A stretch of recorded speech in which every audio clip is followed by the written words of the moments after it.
dependency we have on the supply chain, in our supply chains, in the products which we're purchasing in the supermarket.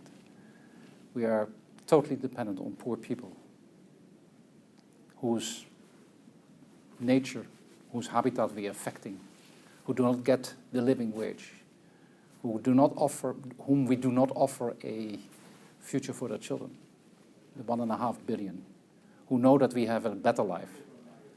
And my message was to investors, but also to consumers, particularly to our younger generation, look at the intrinsic value of a company, look at the intrinsic value of products, and think twice before you buy the cheapest product. Because you have a responsibility to yourself and an interest to ensure that when this world has 9 billion people, that we can still live together. I won't be there, but I know my children and grandchildren will be.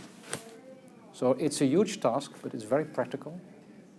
Improve your practices, motivate your choices, and think how we can live together with 9 billion people in peace, well-being within planetary boundaries.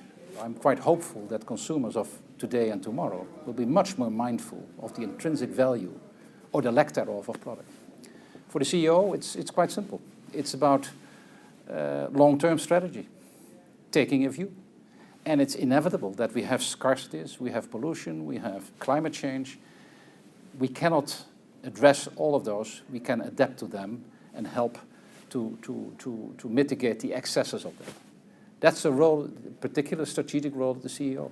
That's not anymore compliance with ticking the box in the CSR department.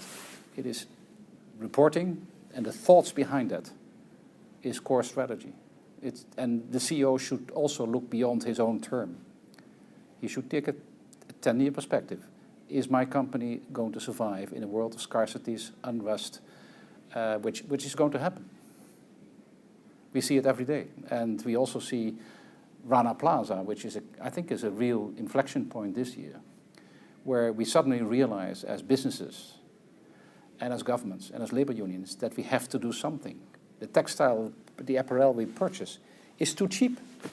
We have to pay for that as a consumer. But we also have to address it as a CEO. I think the first challenge is a perception that sustainability is something which is not the responsibility of a company, but rather the responsibility of governments. And I think that in the US is particularly an issue. I mean, the companies have, out of self-interest, a responsibility to make sure that in their supply chain, which is outside their own boundaries, I mean the corporate boundaries, but the supply chain, that there are supplier codes, there is compliance, that there is fair value being created. I think the narrow-minded approach of my responsibility ends at my doorstep is against self-interest, but it is still very much prevalent, not only in the US, also elsewhere. So a lot needs to be done for companies to look beyond. So that's number one. Number two is that investors also have to look beyond. Pension funds, state sovereign wealth funds, insurance companies who are investing long-term should not just look at the accounts of last year or the guidance for next year. They should take a strategic look at companies and include all the aspects which, for instance, in the G4 framework of GRI, of which I'm the chair, are included. Take a long-term fundamental perspective beyond the financials. Look at the real economy. Look at justice. Look at impacts.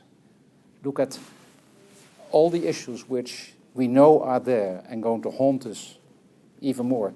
And if you are aware of that, it becomes an opportunity. It's not just a risk, but it's an opportunity. If you're ahead of the cycle as a company in your sector, you may have a better position because the consumers or even governments in their procurement policies at some point in time will say, I want products to be purchased as a consumer or as a government which are responsible, which are fair, which are sustainable.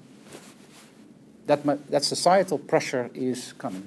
The third one is, and I mentioned that this today also in my speech, I think lawyers, the legal counsel should realize that disclosure is an essential oil to turn the wheels in the marketplace. If you're not disclosing the material risks in your franchise, not within your boundaries, but in your full value chain as a company, that may well become a liability. And we've seen in the past, I mean, whether it's pharmaceutical products or asbestos or tobacco, at some point in time, lawyers realize that the other side of the story, which they previously denied, becomes a more prevalent one. I'm waiting for that moment that legal counsel in the US are going to say, not disclosing the material issues in the value chain is a bigger liability for companies than disclosing.